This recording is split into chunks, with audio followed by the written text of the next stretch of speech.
আসসালামু আলাইকুম। কেমন আছেন সবাই? আশা করি ভালো আছেন। আলহামদুলিল্লাহ, আমিও ভালো আছি। আজকে রান্না করব গ্রাম্য পদ্ধতিতে ডুমুর, বাইম মাছ ও নারকেল দিয়ে দারুণ স্বাদের ঝোল। প্রথমে আমি কিছু ডুমুর নিয়েছি। ডুমুরগুলো চারদিক ঘুরিয়ে ঘুরিয়ে কেটে নিব, যেন বিচিগুলো কাটা ডুমুরের সাথে লেগে না থাকে।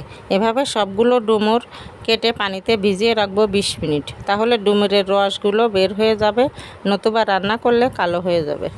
এদিকে আমি একটা নারকেল অর্ধেকটা কুড়িয়ে নিয়েছি এবং হালকা কুসুম গরম পানি দিয়ে হাতে চটকিয়ে রস আলাদা করে একটা সাইডে রেখে দিলাম।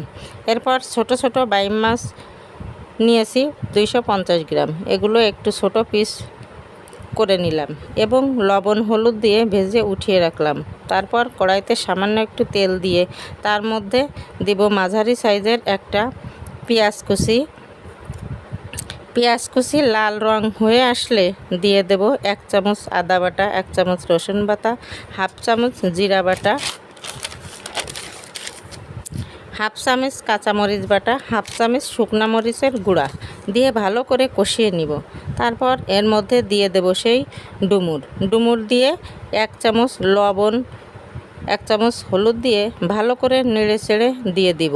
আগে থেকে যে নারকেলের রসটা বের করে রেখেছিলাম সেই রসটা দিয়ে দেব। আমি এখানে কোনো পানি ব্যবহার করি নাই। এবার ঢাকনা দিয়ে ঢেকে রান্না করব 2 মিনিট। 2 মিনিট পর যখন বলক উপরে উঠে আসবে তখন দিয়ে দিব মাছগুলো দিয়ে একটু নেড়ে চেড়ে ঢেকে রান্না করব 5 মিনিট।